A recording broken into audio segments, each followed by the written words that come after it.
दूर हटो। कहानी के शुरू में हम लियो नाम के एक बच्चे को देखते हैं जो अपने मॉम डैड के साथ कश्ती में सैर कर रहा था, पर अचानक से वो पानी में गिर गया था और डूबने लगता है। कश्ती का पंखा लगने से उसके गले पर बहुत गहरी चोट लगती है, जिस वजह से उसका काफी खून निकल गया था। उसके मॉम डैड जल्दी से उसे हॉस्पिटल लेकर जाते हैं, जहाँ पर डॉक्टर लियो की मॉम से कहते हैं कि हमें जल्दी आपके बेटे का ऑपरेशन करना होगा, वरना उसकी आवाज हमेशा के लिए जा सकती है। अगर हमने ऑपरेशन ना किया तो हो सकता है वो कभी भी ना बोल सके। पर यहाँ लियो की मॉम डॉक्टर्स को ऑपरेशन करने से मना कर देती है, क्योंकि वो बहुत ज्यादा डरी हुई थी और कहती है मेरे बेटे को गॉड ठीक करेंगी। इसके बाद यहाँ से कहानी कई साल आगे चली जाती है, जहाँ पर टेक्नोलॉजी बहुत ज्यादा एडवांस हो गई थी। लियो भी अब बड़ा हो गया था, लेकिन वो अभी भी बोल नहीं सकता था। शाम को लियो अपनी दोस्त से मिलने जाता है, जिसका नाम नादरा था। वो उसके लिए एक तोहफा लाई थी, जो वो उसे खोलता है तो उसमें मोबाइल फोन था। वो कहती है ये तोहफा इसलिए है ताकि हम दोनों मैसेज पर एक दूसरे से बात कर सके, क्योंकि लियो बोल तो नहीं सकता था। इतनी टेक्नोलॉजी के दौर में भी लियो इन चीजों से बहुत दूर था। उसको मोबाइल फोन भी सही तरह से चलाना नहीं आता था। उसकी दोस्त नादरा उसको फोन भी चलाना सिखाती है। ये दोनों एक क्लब में जाते हैं। दोनों यहीं पर नौकरी किया करते थे। लियो यहाँ पर बारटेंडर था, तो वहीं पर नादरा वेट्रेस की जॉब करती थी। वहीं पर दो आदमी नादरा को छेड़ने लगते हैं। वो गलत तरीके से उससे बात कर रहे थे। ये बात वहाँ पर खड़ा नादरा का एक दोस्त भी देख रहा था। वो उसे बाहर लेकर चला जाता है और पूछता है क्या तुमने पैसों का इंतजाम किया? वो कहती है नहीं, अभी तक तो नहीं, और ना ही लियो को मैंने अपनी पुरानी जिंदगी के बारे में बताया है। ये सब बातें करके वो दोनों दोबारा से क्लब में जाते हैं और नादरा अपना काम फिर से शुरू कर देती है। लेकिन फिर से वही दो आदमी आकर दोबारा से उसके साथ बदतमीजी करने लगते हैं। इस बार उन दोनों को लियो ने देख लिया था। वो उनमें से एक आदमी को बाथरूम में ले जाकर मारने लगता है। नादरा लियो को समझाती है तुम्हारे गुस्से की वजह से हमारी जॉब जा सकती है। इसके बाद बार के गार्ड्स ने भी उन दो आदमियों को निकाल दिया था। अब तभी नादरा को एक आदमी की कॉल आती है, जो उसको एक जगह का एड्रेस बता रहा था, जो वो उसको अपने हाथ पर लिखने लगी थी। पर तभी लियो उसे अपनी छोटी सी डायरी देता है। नादरा उसी पर उस जगह का पता लिखती है। लियो अपने घर जब रात को सो रहा था तो उसे बाहर से किसी के रोने की आवाज आती है। जब ये जाकर देखता है तो बाहर नादरा थी, जो जमीन पर बैठी रो रही थी। वो कहती है लियो मैंने तुम्हें कुछ बताना है जो बहुत जरूरी है। तभी लियो अपनी छोटी सी डायरी में उसे लिखकर बताता है कि तुमसे ज्यादा मेरी जिंदगी में जरूरी कुछ भी नहीं। वो कहती है लियो तुम मेरे बारे में कुछ भी नहीं जानते, और ये कहकर वहाँ से जाने लगी थी। दूसरी तरफ दो सर्जन कैक्टस और उसके एक साथी को देखते हैं, जो वहाँ पर एक गुंडे की सर्जरी कर रहे थे, जिसको 5 गोलियां लगी थी।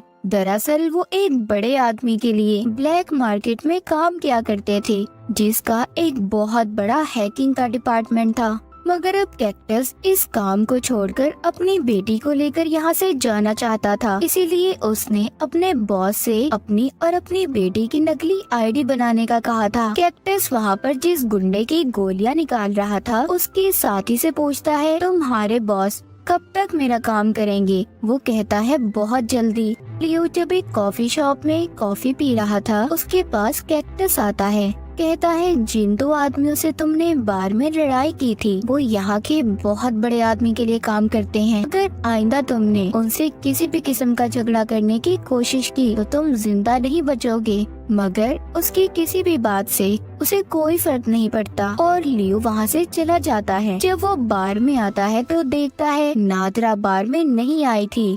थोड़ी ही देर बाद वहाँ पर वही तो आदमी आ जाते हैं जिन्होंने पहले नादरा से बदतमीजी की थी। वो दोबारा से लियो के सामने खड़े नादरा के बारे में गलत बातें करते हैं। लियो को इनकी बातों पर बहुत गुस्सा आ रहा था। वो शराब की बोतल ही उनके मुंह पर देकर मारता है। इसी दौरान एक वेट्रेस को लियो की कोनी लग जाती है, जिससे वो बेहोश हो गई थी। इसी वजह से लियो का बॉस भी अब उसे नौकरी से निकाल देता है। घर जाकर लियो बहुत गुस्से में था। वो नादरा को मैसेज करता है कि तुम कहाँ पर हो। कोई जवाब नहीं आता। अब लियो उसकी तस्वीर लेता है और सड़कों पर उसे ढूंढने निकल जाता है। तभी रास्ते में वो नादरा के दोस्त को देखता है जो किसी जगह पर जा रहा था। लियो उसका पीछा करता है और उस जगह पर पहुंच जाता है। उससे नादरा का पूछता है। उसका दोस्त बताता है कि वो तुम्हें छोड़कर जा चुकी है, उल्टा वो तुमसे कुछ छुपा भी रही थी। सब जानने के बाद लियो अपने घर आ जाता है, जहाँ पर वो अपने फोन में नादरा का मैसेज देखता है, मैं हैकर हॉल में हूँ। जब ये वहाँ पर जाता है तो वहाँ पर इसे नादरा तो नहीं मिलती,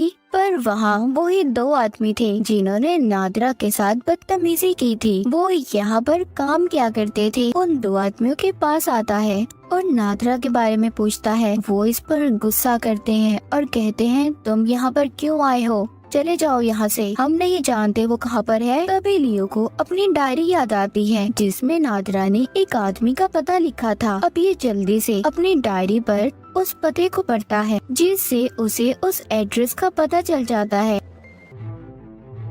ये जल्दी से वहाँ पर पहुँचता है। जब ये जाकर दरवाजे की बेल बजाता है तो एक आदमी दरवाजा खोलता है, जिसका हुलिया थोड़ा अजीब था। लियो जाते ही उसके घर में बहुत सारी लड़कियों की तस्वीरों को देखता है जो दीवार पर लगी हुई थी। वो आदमी कहता है ये सभी वो लड़कियां हैं जो मेरे साथ अब तक रह चुकी हैं। तभी लियो एक तस्वीर देखता है जिस पर नादरा लिखा हुआ था। वो आदमी कहता है ओ अच्छा, ये लड़की, इसके साथ भी मैं रहा हूँ। वो आदमी ये समझ रहा था कि इसके पास लियो पैसे लेने आया है और इसको उसी आदमी ने भेजा है जो इसके पास लड़कियां भेजा करता था। इस आदमी की बात पर बहुत गुस्सा आता है जब ये नादरा के बारे में ऐसी बातें कर रहा था, इसीलिए ये वही पैसे इसके मुंह में डालकर इसे बहुत मारता है। अब ये होटल में उसी आदमी के पास आया था जिसने नादरा को उस जगह पर भेजा था। वो उस आदमी से पूछता है नादरा कहाँ पर है। वो कहता है मैं नहीं जानता। तभी लियो उस आदमी को अपनी डायरी पर लिखकर बताता है कि तुम्हारे बॉस को पता है तुम उनकी वेट्रेस को गलत इस्तेमाल करके पैसे कमाते हो। उसको नादरा की तस्वीर भी दिखाता है जो उसे उस आदमी के घर से मिली थी। अब वो आदमी डर गया था। वो वहाँ पर बैठे गार्ड से कहता है कि इस आदमी को बाहर निकालो, ये मुझे कब से तंग कर रहा है। और अब भी नादरा के बारे में लियो को कुछ भी नहीं बताता। लियो उस आदमी के दिए हुए पैसे इसके मुंह पर फेंक कर चला गया था। वो अब स्विमिंग पूल में जाता है और बहुत चिल्लाता है क्योंकि वो परेशान हो गया था। उसे नादरा का कहीं भी पता नहीं चल रहा था। लियो को एक आइडिया आता है। वो अब एक मशीन के पास जाता है जो नंबर को ट्रेस कर सकती थी। लियो जानना चाहता था कि उसे ये मैसेज सच में नादरा कर रही है या फिर कोई और। जब वो उस मशीन में नादरा का नंबर टाइप करने लगता है तो वो मशीन उसे नंबर बोलने का कहती है, पर बेचारा लियो तो बोल ही नहीं सकता था। इसीलिए वो पास खड़े आदमी को इशारा करता है जो वहाँ पर गेम खेल रहा था। वो उसे समझाता है कि मैं बोल नहीं सकता, क्या तुम मेरी मदद करोगे। वो आदमी जब नंबर बोलता है तो मशीन एक एड्रेस बताती है। अब जल्दी से लियो उस पते पर चला जाता है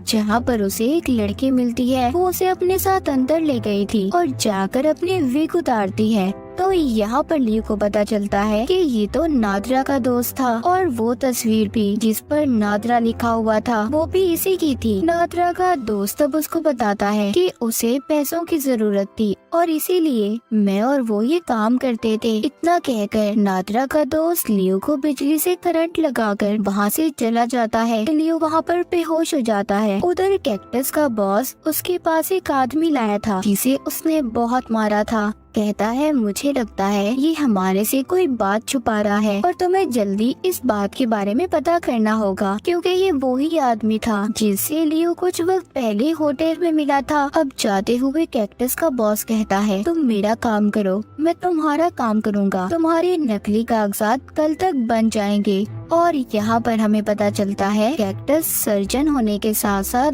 बहुत ही खतरनाक गुंडा भी था। वो अपने बॉस के जाते ही उस आदमी को टॉर्चर करने लगता है, उसे बहुत मारता है। उधर दूसरी तरफ लियो को नादरा की मॉम का पता एक किताब से मिल गया था, जिस पर नंबरों के साथ साथ एड्रेस भी लिखे हुए थे। ये अब उनके घर जाता है, जहाँ पर नादरा की मॉम को उसकी और अपनी वीडियो दिखाता है। वो उस वीडियो को देखकर बहुत ज्यादा दुखी हो गई थी। कहती है मेरी बेटी नादरा ने तुम्हारे बारे में मुझे बताया था। यहाँ पर नादरा की मॉम लियो को एक बात बताती है कि नादरा शादीशुदा थी और उसकी बेटी भी थी। उसका हस्बैंड कैक्टस है। कैक्टस बुरे कामों में पड़ चुका था, इसीलिए वो नादरा को बहुत मारता था और वो अपनी बेटी को लेकर ये शहर छोड़कर किसी दूसरे शहर जाना चाहती थी, जहाँ पर जाकर वो सुकून से रह सके। इसीलिए वो पैसे कमा रही थी। ये सब बातें सुनकर लियो को अब कैक्टस पर शक हो रहा था। वो सोचता है नादरा को गायब करने के पीछे जरूर उसी का हाथ होगा। अब यहाँ पर हमें कुछ पुराना वक्त दिखाया जाता है, जब कैक्टस ने नादरा को अगवा किया था। हम देखते हैं जब लियो के घर नादरा आई थी, उस वक्त वहाँ पर कैक्टस भी छुपा हुआ था। वो लियो के घर आकर उन दोनों के चाय में बेहोशी की दवा मिला देता है और जब वो चाय पीकर बेहोश हो गए थे तो लियो नादरा को उठाकर अपनी गाड़ी में ले आया था। अब कहानी दोबारा से प्रेजेंट मौजूदा दौर में आती है, जब कैक्टस बैठा अपने साथी के साथ पार्टी कर रहा था। तभी उसका साथी उसे जाते हुए बताता है कि मैं ही लियो को नादरा बनकर बहुत से मैसेज कर रहा था। यानी कि लियो को जो मैसेज आ रहे थे वो भी कैक्टस का साथी ही कर रहा था। ये बात सुनकर कैक्टस को गुस्सा आ जाता है, क्योंकि उसने इस बारे में कुछ भी नहीं बताया था इसे। वो वहीं से गुजरता हुआ किसी दुकान से बगैर पैसे दिए चीज उठाकर खाने लगता है। पीछे से गार्ड आ गया था जो कह रहा था सर आपको इसके पैसे देने होंगे, लेकिन कैक्टस गुस्से में चाकू निकालकर उस गार्ड को धमकाता है। पर उसका साथी जब उसे रोकने आता है तो वो उसके मुंह पर भी मुक्का देकर मारता है।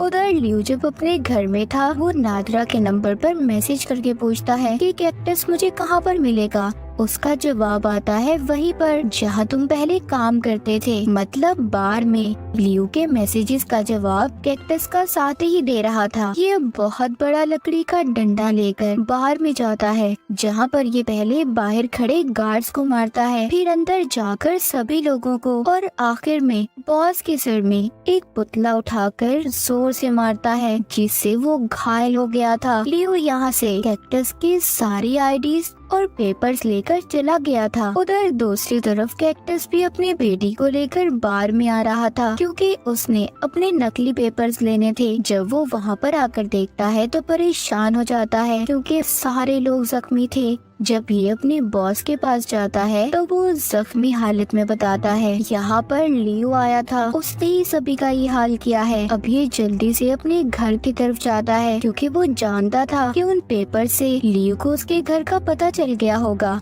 जाते हुए ये अपने साथी को भी कॉल कर देता है कि वो जल्दी से इसके घर पर पहुँचे। उधर दूसरी तरफ लियो कैक्टस के घर पहुंचकर बेसमेंट में जाता है, जहाँ पर पहले वो उस आदमी को आजाद करता है जिसको कैक्टस ने अपने बॉस के कहने पर कैद किया हुआ था। इधर कैक्टस भी अपने घर पहुंच जाता है, जहाँ पर पहुंचकर वो पहले अपनी बेटी को एक कमरे में छुपने का कहता है और बाहर से दरवाजे को बंद कर देता है। फिर अपना तेज धार चाकू निकालकर बेसमेंट में जाता है। उधर अंदर बेसमेंट में लियो एक लकड़ी के दरवाजे के पास पहुंचता है जो बंद था। कैक्टस आकर सबसे पहले उस आदमी को मारता है जिसको लियो ने आजाद किया था। वो लियो के पास आता है